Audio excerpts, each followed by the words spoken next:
Management, یہ سیرت النبی کا ایک ایسا باب ہے جس پر بہت کچھ نہیں لکھا گیا. سیرت کے بہت سارے پہلوؤں پر لکھا گیا، لیکن بڑی امت مسلمہ کی بھی بدقسمتی ہے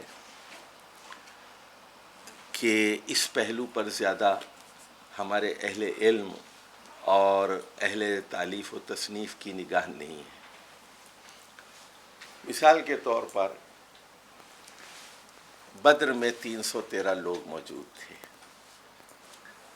تو آپ نے کیسے تنظیم کی؟ میمنہ پہ کس کو مقرر کیا؟ میسرہ پر کون تھا؟ سامنے کون تھا؟ پیچھے کون تھے؟ اور کس کو کہاں آپ نے اپوائنٹ کیا؟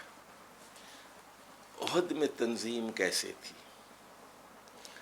اچھا، اب دیکھیے 1400 لوگوں کو لے کر آپ صلح حدیبیہ کے لیے جاتے ہیں عمرے کے لیے.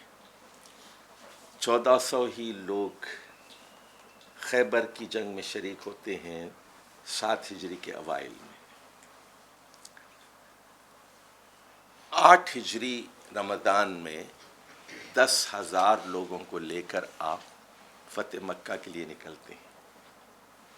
اچھا، میں اسلام آباد کا قیم بھی رہا ہوں، نائب امیر بھی رہا ہوں، تو یہ دھرنے ورنے کا زمانہ تھا، قاضی صاحب کا شاید آپ کو یاد ہو. تو ہم لوگ 20 بسیں لے کر جاتے تھے لاہور. ایک بس میں 50 آدمی بھرتے تھے، 1000 آدمی. اور یقین کیجئے ہمارے پسینے چھوٹ جاتے تھے. فائنینشلی ہم اتنے مقروض ہو جاتے تھے، 20 بسیں لے کر جانا. اور اس وقت جو بھی، اب تو خیر بہت مشکل ہو گیا 20 بسیں، مطلب آج سے میں بات کر رہا ہوں 25 سال 27 سال پرانی بات کر رہا ہوں، تو 1000 لوگوں کو لے کر جانا. اچھا، راستے میں کہاں رکنا ہے، کھانے کا انتظام کیسے کرنا ہے، اور وہاں کہاں رکیں گے، کھانے کا انتظام کیسے ہو، پیکٹس کیسے ہوں، پانی کہاں ہوں گے، بیمار ہو جائے تو کیا ہو، ڈاکٹر کون ہوگا، تو ہر بس کا ناظم کون ہوگا. یہ مینجمنٹ ہے نا، ساری مینجمنٹ ہے، فائنینشیل مینجمنٹ. اب اندازہ لگائیے 10,000 لوگوں کے لیے 10,000 اونٹ چاہیے، اور مکے کا سفر 20 دن کا سفر ہے. مدینے سے 20 دن جانا اور 20 دن آنا. راستے میں پانی کہاں ملے گا؟ اچھا، کچھ اونٹ راستے میں جاتے ہوئے ذبح کیے جائیں گے اور کچھ واپسی میں ذبح کیے جائیں گے. ذبح کون کرے گا، پکائے گا کون؟ یہ سب مینجمنٹ ہے. کہاں رکیں گے، پانی کہاں ملتا ہے، جانوروں کا پانی کہاں ہوگا، انسانوں کا پانی کہاں ہوگا، کہاں خیمے لگائے جائیں گے. اچھا، کتنے اونٹ سواری کے لیے ہوں گے، کتنے کھجوروں کے لیے اور غذائی اجناس کے لیے ہوں گے، اور کتنے اونٹ ہتھیاروں کی باربرداری کے لیے ہوں گے، کتنے اونٹ ذبح کے لیے ہوں گے. یہ سب آپ کو پلاننگ کرنی ہے نا. پیسے کتنے ہوں، ہتھیار کتنے ہوں، اور کون کون جائے گا، کون نہیں جائے گا. چھوٹے بچے کس عمر تک کے لیے بچے جائیں گے، کیا خواتین جائیں گی یا نہیں جائیں گی، کتنی جائیں گی. یہ سب کیا ہے، مینجمنٹ.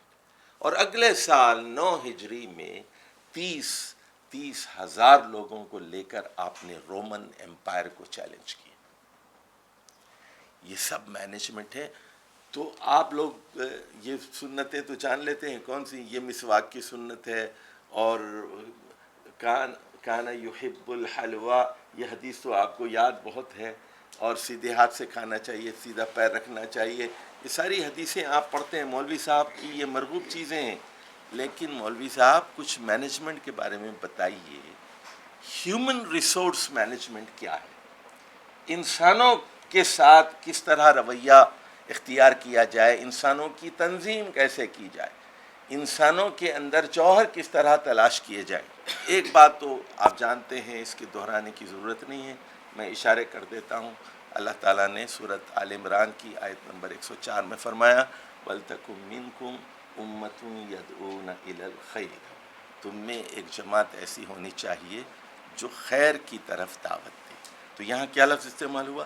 جماعت ہونی چاہیے، یعنی یہ جو خیر کی طرف دعوت، الخیر کا مطلب ہے الاسلام، الف لام ہے نا اس کے اوپر، الخیر یعنی مکمل بھلائی، وہ الاسلام کی، تو یہ کام باجماعت ہونا چاہیے، تنہا یہ کام نہیں کیا جا سکتا۔ اور وہ سورہ حامیم سجدہ کی آیت آپ کو معلوم ہے، وَمَنْ أَحْسَنُ قَوْلًا مِمَّنْ دَعَا إِلَى اللَّهِ وَعَمِلَ صَالِحًا وَقَالَ إِنَّنِي مِنَ الْمُسْلِمِينَ۔ تو اس آیت میں تین باتیں ہیں۔ اس شخص سے اچھی بات کس کی ہو سکتی ہے؟ جو اللہ کی طرف بلائے،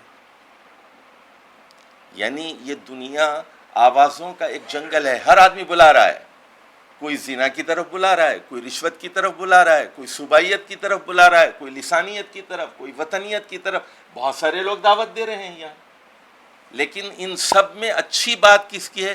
جو اللہ کی طرف بلائے، پہلی بات۔ دوسری چیز یہ ہے وہ عامل صالحا، وہ خود نیک عمل کرنے والا ہو، باکردار ہو۔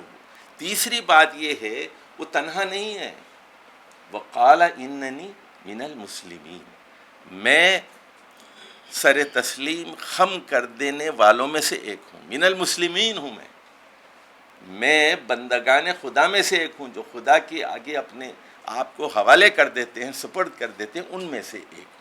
یعنی گئے دن کے تنہا تھا میں انجمن میں، یہاں اب میرے راسنا اور بھی۔